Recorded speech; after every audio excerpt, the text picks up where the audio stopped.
Welcome to This Explainer. Today, we're unpacking an absolutely fascinating and, honestly, deeply unsettling paradox explored in a profound text by thinker Ali Mohammed Al-Shurafa Al-Hammadi. Just think about this for a second. How is it possible to go completely astray, to live your entire life moving in the exact wrong direction, all while being absolutely 100% certain that you are on the right path?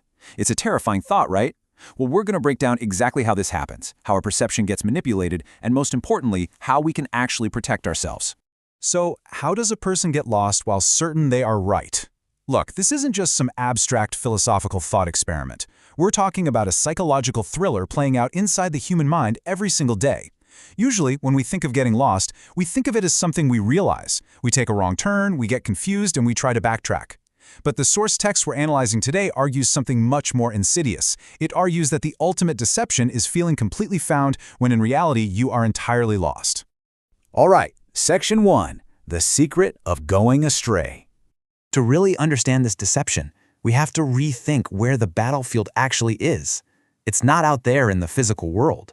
It's a vast cosmic-scale struggle unfolding silently right inside your own mind. The author makes a foundational point here. Humans weren't created just to coast through life on autopilot. We are created in a constant state of tension. Life is not a path of rest, guys. It's an endless series of choices between two paths. It's an ongoing existential test. And this brings us to the core foundation of today's analysis. The text frames human existence not as a comfortable stroll in the park, but as a crucible. You are constantly being pulled, on one hand by internal desires, and on the other by external manipulations. The author dives really deep into this dynamic, explaining that our very existence is quite literally defined by this continuous, daily friction. To fully grasp this, we've got to look at a specific term from the Quran that the text highlights, kabad. Now, people often mistranslate this as just physical tiredness or everyday hardship, but actually, it represents a complete existential state of tension and continuous struggle. It's like being caught in a crossfire. On one side, you've got your own internal desires and whims pulling at you. On the flip side, you have external manipulations actively trying to amplify those desires. You are literally in a constant state of pull. Moving on to Section 2, The First Truth of Arrogance. To figure out how we get manipulated today, the author insists we have to go all the way back to the cosmic rebellion of Iblis, or Satan. And honestly, the real truth of this story might surprise you. Here is the crucial takeaway. Iblis didn't deny God's existence. He wasn't an atheist. In fact, he spoke directly with the Creator. The real issue, according to the author, was istikbar, arrogance. When he was commanded to bow to Adam, he didn't refuse out of disbelief. He refused because he saw himself as superior. He let his own massive ego and desire override a direct divine command. And this brilliantly illustrates the core danger for all of us. The ultimate sin wasn't just saying no. It was the act of making himself the measure of truth. It happens when a being decides that their own desires, their own logic, and their own ego are the ultimate law, superseding any divine command. This is exactly the blueprint of deviation that Satan uses on humanity, getting us to worship our own desires while completely believing we are worshiping God. All right, Section 3, Falsifying Consciousness and Perception. So how does this invisible enemy actually operate? Think about it. If Satan were just walking around explicitly telling people to do obviously evil things, he'd be pretty easy to spot, right? We kind of have this traditional, almost cartoonish myth of being pushed into obvious, glaring sins. But the text reveals a reality that is way more sophisticated. The true deception is all about hacking our perception and shaping our consciousness. The goal isn't just to make you do something wrong. The goal is to alter your angle of vision so that falsehood looks perfectly, flawlessly logical. The author uses this really powerful Quranic verse to anchor the point. Satan made their deeds attracted to them. Notice that phrasing. It doesn't say he forced them to do evil. He just decorated their actions. He took the wrong path, painted it with beautiful colors, added some comforting logic, and made it look incredibly attractive. It's like a trap hidden under a beautiful rug. The wrong path is simply decorated to look right. Which leads to this absolutely terrifying consequence. Because human perception has been hacked, a person can commit horrific wrongs while feeling completely righteous. The text points out that someone could literally be shedding blood, committing severe crimes, and yet feel 100% assured that they are fighting on the path of God. They aren't conflicted at all. They feel like they have an absolute monopoly on the truth. Section 4. The Trap of False Religiosity.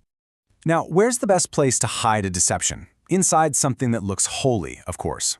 The text warns heavily about how this deception infiltrates religious institutions and practices themselves. Let's walk through the step-by-step process the author outlines. First, falsehood is decorated to look appealing. Second, illusions are built, specifically things the author calls ready-made guarantees. This is where human opinions, traditions, and historical narratives get twisted and elevated until they're treated as unquestionable divine laws. And then step 3, the trap snaps shut. The individual entirely believes they are guided, totally locked inside a religious illusion of their own making. To back this up, the text presents this verse, and indeed, the devils inspire their allies. Misguidance rarely comes wearing a giant neon sign that says, evil. Oftentimes, it comes wrapped in religious garb. The author notes that it might even be led by figures who appear incredibly pious and righteous, but who are subtly presenting human opinions, cultural myths, or historical biases over actual divine law. And what is the hook that actually catches people? It's the danger of these ready-made guarantees. The text explicitly warns against relying on illusions. We're talking about things like believing that mere affiliation with a certain group automatically guarantees your salvation, or relying on absolute intercession where you basically don't have to do the hard work.